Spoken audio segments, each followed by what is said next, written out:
Hello and welcome, folks. Today's topic is as real as it gets. Well, I got sued. Yes, I did.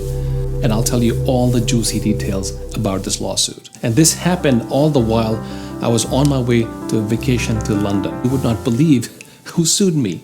It wasn't my tenant. It wasn't the HOA. It wasn't the contractors. None of that, folks. It was actually my tenant's neighbor. Her neighbor who sued me. Today we're going to talk about the lawsuit. We're going to also share some lessons learned. We're going to talk about what if the lawsuit happens to you? What if somebody sues you? How do you defend yourself? We're going to talk about how do you gather exhibits to present as evidence to the judge. What can you expect when you go into court? Because court can be stressful. A lot is going on, folks. The judge is talking to you. There's a guard there. There's the plaintiff, the defendant, and so on and so forth. It's very stressful, so we're going to help you with that. Should you need a lawyer or not? And last but not least, how to manage the stress so you can deliver the best performance you can. So if you're here for this reason, folks, stick around to learn more.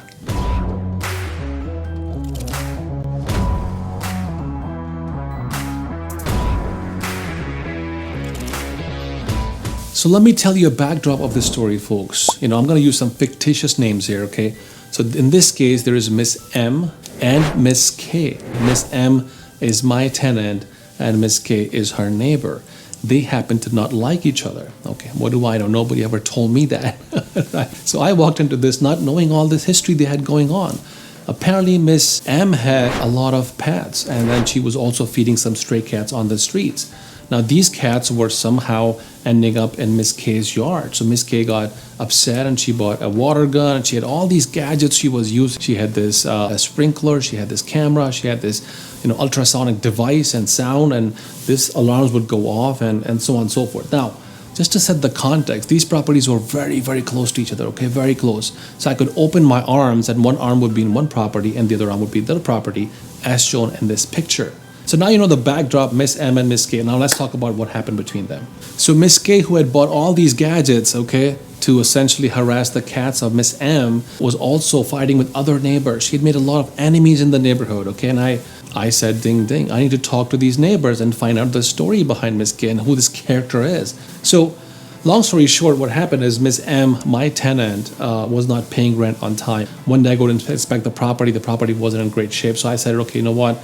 I have a friend, Miss AM. She wanted to move from Florida to here. So I said, okay, I'm gonna let Miss M go and tell her to find herself a place. So when she left, I went there to get my keys from the property. And while I was there, all this story unfolded, folks. While I was there, I had no idea there were all these alarms and ultrasonic devices right next to my door. All of a sudden, I step foot in that grass, and then the alarms start going off, sprinklers start going off, and then this lady, a very scary lady, comes down and starts yelling at me. She starts calling me a slumlord and using some other bad words. Folks, I kind of gave her some words back in return because I wasn't going to back down and be bullied by this person who's trying to bully me.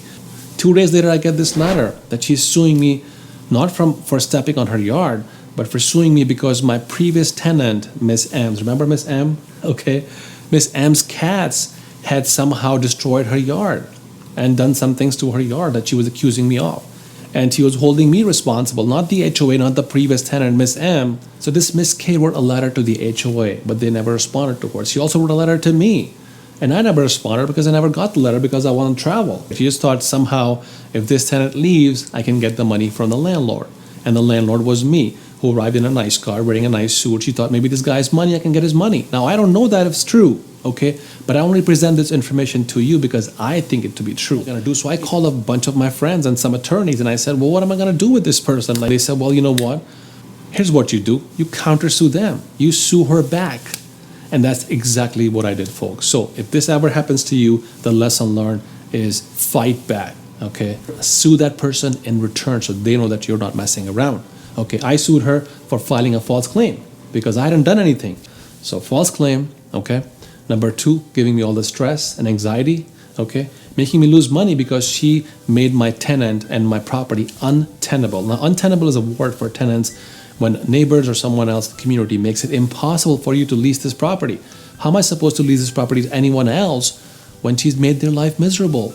The way this process works is as follows, folks, and this is something you guys can learn or write it down. First, you file a lawsuit. Next step is there's mediation before you go to court. Why mediation? Because you get assigned a mediator who can maybe mediate between you and the other person, the plaintiff and the defendant. And the third step is you go to court if you can't reach mediation. So what happens now? So then she basically registers her case online and sends me an email. Then all of a sudden there are two mediators, a guy and a girl. They start calling me and calling her, asking her to come on a Zoom meeting. There's a portal where we communicate with each other so everybody knows what's going on. And the idea is to give people a few weeks to mediate, make a deal or something, right? In that mediation, we only had one Zoom call, but I did a lot of research, folks. This is something you want to do. You want to do a lot of research on this person. You want to check with the neighbors. You want to check with the previous tenant. And once you do all of that, you want to be ready, willing, and able, and be prepared for the Zoom meeting. So when we're on Zoom meeting, she just started berating me and telling me you're a landlord who only cares about money. She tried everything to basically rile me up so I can get angry and upset. But my goal was one, okay, which was what? That I'm just gonna smile and look happy and peaceful and not get swept into this anger mode and frustration and all that. So I did exactly that, and also notified these mediators that Miss K had actually taken Miss M to court before this. So this is the second time she was trying to sue me now for something that Miss M had done who had already left the property. So which was very surprising for these mediators, and they started supporting me because they said, wow, this woman has made this a business. She wants to sue your tenant, now she wants to sue you. Like, she's trying to get money from someone no matter what. So in this lawsuit, she was asking for $250, not the $5,000 she was claiming from before. So I said to myself, maybe I should just pay this. But I said to her, no, I'm not going to reward somebody for suing me with money, okay? Because I said to myself, I thought about it, that money is not the solution to this problem. In fact, I offered her a hand of friendship. I said, listen, I can talk to you, I can take you to lunch, have coffee, maybe we can be better neighbors in future, I can even introduce you to my future tenant. Okay, but she wasn't interested in any of that. She was just interested in money. And once I figured that out, I realized that this woman does not want to mediate. Okay, so after that first meeting, she never returned any calls, never responded to any emails from the mediators or myself. So what did I do? I just kept proposing draft up proposals in order to show to the mediators that I was interested, willing, and able to make a deal here. Because I told them, look, if I pay this woman some money, right, which is not a lot of money for me, $5,000, $250, doesn't really matter to me.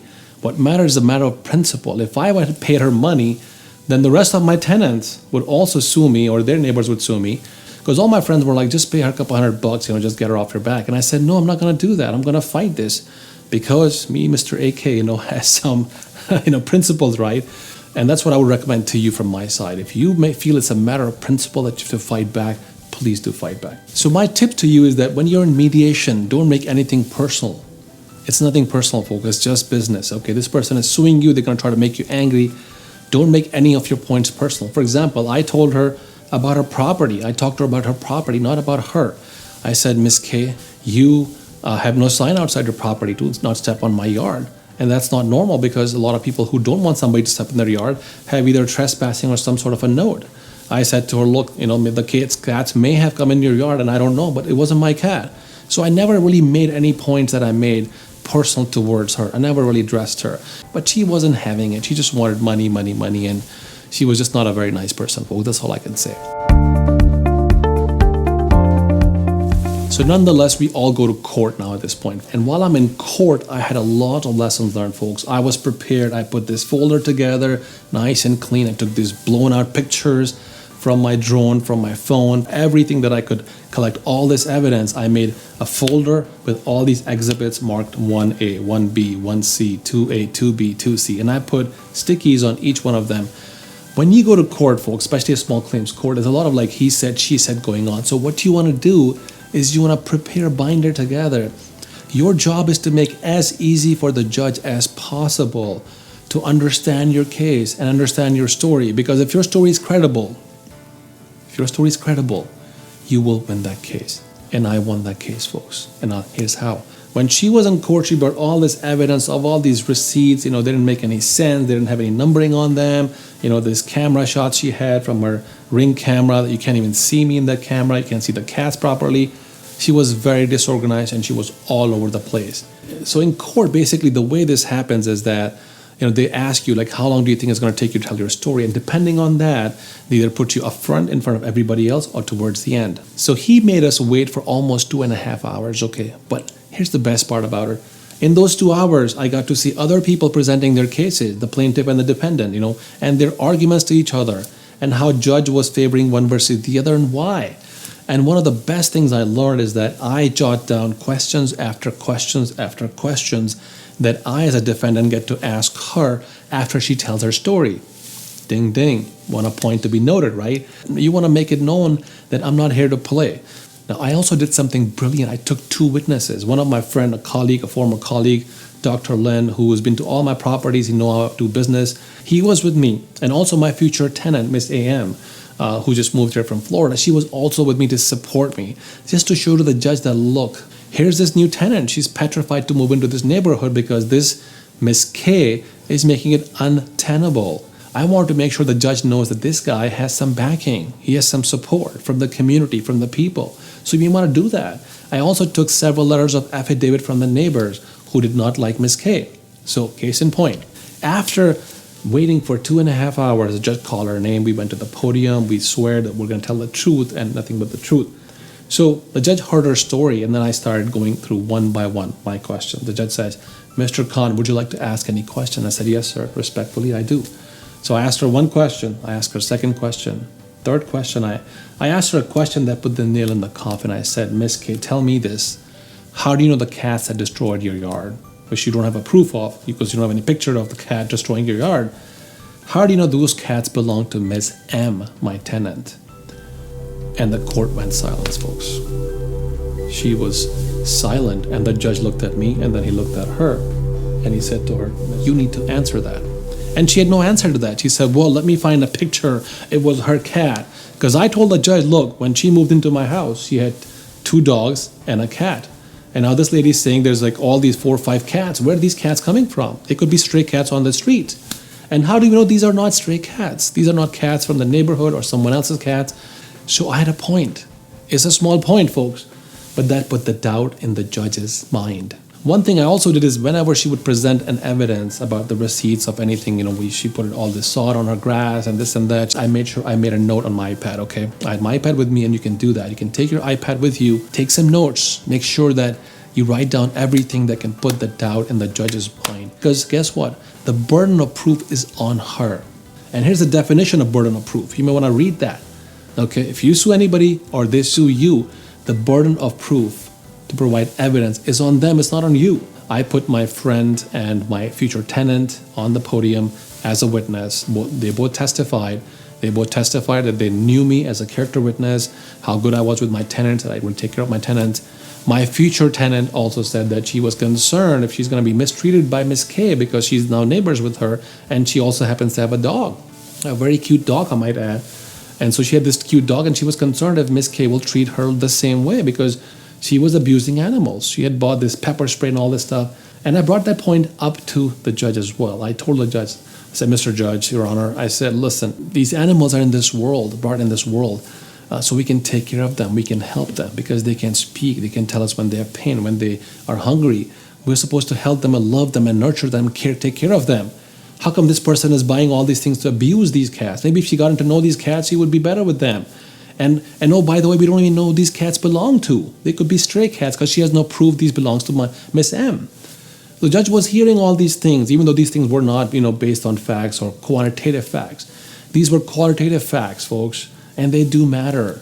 Judge goes back 10, 15 minutes later, comes back and says, well, you know what, Miss K, I heard your story. I can empathize with you, but I don't think you deserve any money.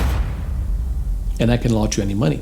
Because the man standing here, this nice gentleman, because I was, again, in a suit, nice, presentable, and it's not his property. He wasn't living there. He owns the property, but once he turns over the property and the lease to someone else, it's their responsibility to comply with the HOA rules, with the county rules. And this seems to be a matter of you guys not getting along. Has nothing to do with him. That's why when you called animal control and the HOA, they didn't do anything. There was nothing to be done. It was just a personal matter. These two people didn't like each other, and that's what transpired. And then the case dismissed. Well, guess what we did? I had a smile on my face. I was happy. I was happy as a baby, and I went out, hugged my friends. Thank you for their support. I know they're listening to my video. I thanked them, folks, and I went to a nice lunch, took them to Capitol Grill. As a matter of fact, in my neighborhood, we enjoyed that day. It was a beautiful sunny day, folks, and what a beautiful gift to dismiss a stupid, silly lawsuit. When you have victory like this, enjoy, celebrate, take it all in, because you know what? You deserve it. You've made it. People don't sue people who are broke or something. So, you know, I didn't take it personally. And all the while I was thinking, this, guess what? I was like, this will make a really good YouTube video. Okay. And that's what I'm doing right now. I'm making a video out of this so you guys can learn from it, but also have some entertainment, some juicy details as I present to you, if I may say that. But of course. So here's my lesson learned, folks. Here's my lesson learned, okay? Don't offer any money, okay, during mediation. It should not be about money. If two people can't get along, if a cat pees in someone's yard, doesn't mean you should offer them money, because then it becomes a habit, okay? And then it gets repeated again and again. You don't want to do that. Don't offer any money to these people, okay? Number two, don't make it personal. Never comment that she did this, she did that. You know, I don't like her, or she was, you know, just tell the facts, okay? She called me a slumlord, okay? That's a fact. She didn't put any sign on her yard. That's a fact. But don't make it personal that she's a bad person or this and that. Don't call a liar or whatever, right? Don't be afraid if you haven't done anything. Don't be afraid if you haven't done anything. If you're not guilty, what are you afraid of? My friends were asking me, are you okay? Is your palm sweating? Are you nervous? And I said, no, I'm fine. I'm chill because I haven't done anything wrong. It wasn't my cat. It wasn't my dog. So what am I afraid of? Nothing. The next thing is you don't need a lawyer, folks. Why do you need a lawyer? I don't know why people take lawyers to these cases, because what is the lawyer going to do? They can't even tell your story. Most of the lawyers I hired in the past for other things, not for court, were the lawyers who could not even understand or spend the time to understand my story. And then what would they do? They just go and make a deal with somebody in the back in a room. Then they come and tell you, well, just pay in a few $100s and just get it over and done with. Be clear and concise and collect evidence, as much evidence as possible. The judge was looking at my images and my graphs and charts and all the details, exhibits I had, and looking at her tiny little picture she took from some camera. And because I'm a video editor, I know these things. So I had already marked everything with arrows and circles and text written all over it. And the judge was impressed with the presentation. This guy's professional, his story is clear, concise, he's not guilty. Off we go. So be clear and concise. And do your research. When I did research, I found out that Miss K was taken to court by the HOA. There was something going on between them. And I brought that up to the judge. And he said, no, I don't want to discuss that. But he knew there was something there. So again, putting the doubt in the mind of the judge. Last but not least, jot down all the questions. This was the best thing I did, guys and girls, that I jot down questions that I could just poke holes in her story to make sure the judge understands that this person is not being truthful, right? If they were truthful, then they won't forget things. You know, why are they suing me, not the other person? So anyway, I hope this helps you guys. I hope this was useful for you guys. I just thought this is something very personal to me, folks, but I'm sharing with you guys because I want you to know that these kind of people, these people will come after you. Because you made some money, they think they can take your money. But I said to myself, you know what? I made this money myself, hard-earned money. I never stole money from anybody. I never borrowed money from anybody. I will be making more frequent videos now. I'm going to Canada recently, so I want to tell you guys all about that. But London was a lot of fun, folks. I had a great time. I saw some properties, met some friends, did some shopping, and all this and that. And you can see the video. I'll put the link below. But London was a lot of fun, folks. And I'm gonna do a whole vlog on London. But if you get a chance, please visit London. But I had a great time, and I missed you guys. But I'm here to help you guys, and I love you all, and I hope you have a fantastic day. Thank you, and I'll see you in my next video. Bye now.